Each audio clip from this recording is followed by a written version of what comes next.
हमारे audio book में आपका स्वागत है। आज की श्रृंखला में हम कंपाउंड बार डायग्राम की चर्चा करने जा रहे हैं।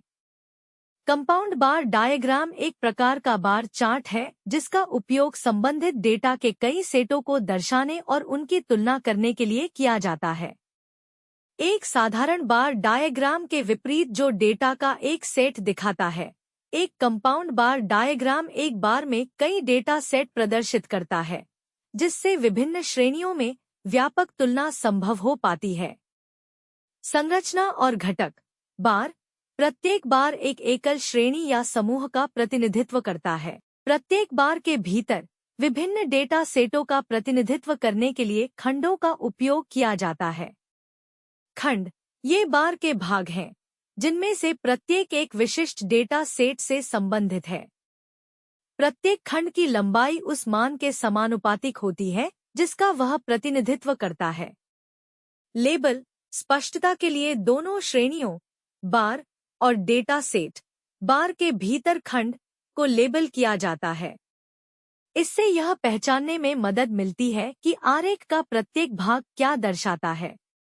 अक्ष ऊर्ध्वाधर अक्ष अक्ष आमतौर पर मान या आवृत्ति का प्रतिनिधित्व करता है, जबकि क्षैतिज अक्ष अक्ष श्रेणियों या समूहों का प्रतिनिधित्व करता है। उपयोग कई डेटा सेटों की तुलना विभिन्न श्रेणियों में कई डेटा सेटों की तुलना करते समय कंपाउंड बार डायग्राम विशेष रूप से उपयोगी होते हैं।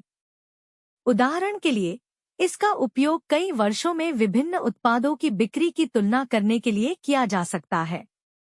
अनुपात दिखाना वे किसी श्रेणी के भीतर प्रत्येक डेटा सेट के अनुपात को समझने में मदद करते हैं। उदाहरण के लिए, यदि विभिन्न क्षेत्रों में जनसंख्या वितरण की तुलना की जाए, तो बार के भीतर प्रत्येक खंड विभिन्न आयु समूहों का प्रतिनिधित्व कर सकता है। दृश्य स्पष्टता बार की खंडित प्रकृति एक स्पष्ट दृश्य प्रतिनिधित्व प्रदान करती है कि विभिन्न डेटा सेट पूरी श्रेणी में कैसे योगदान करते हैं। इससे रुझानों और पैटर्न की पहचान करना आसान हो जाता है। निर्माण डेटा संग्रह उन डेटा सेटों को इकट्ठा करें जिनकी तुलना करने की आवश्यकता है। सुनिश्चित करें कि डेटा को ठीक से वर्गीकृत किया गया है। अक्ष सेट करना अक्ष मान या आवृत्ति के लिए सीमा और पैमाना निर्धारित करें और अक्ष को वर्गीकृत करें। बार बनाना अक्ष पर प्रत्येक श्रेणी के लिए एक बार बनाएं। डेटा सेट के आधार पर बार को खंडों में विभाजित करें। रंग कोडिंग डेटा सेट के बीच अंतर करने के लिए प्रत्येक खंड के लिए अलग अलग रंगों या पैटर्न का उपयोग करें। संदर्भ के लिए एक किंवदंती या कुंजी प्रदान करें। लेबलिंग बार और खंडों को उचित रूप से लेबल करें। आरेख को स्वव्याख्यात्मक बनाने के लिए शीर्षक, अक्ष लेबल और किंवदंतियां शामिल करें।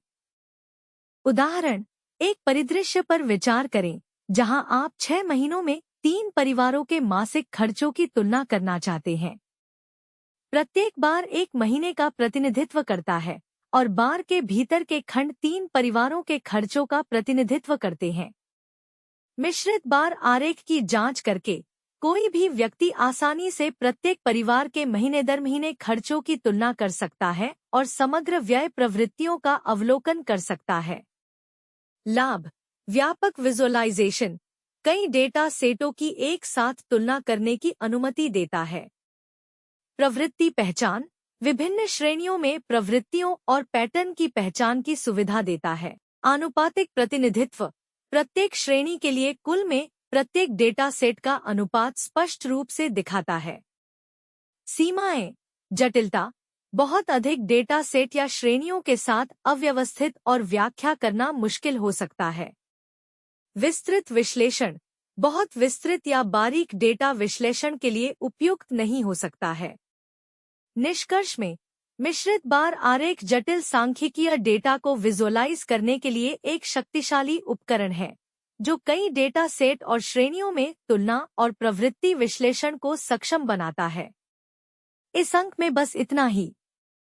हमारे साथ जुड़ने के लिए धन्यवाद।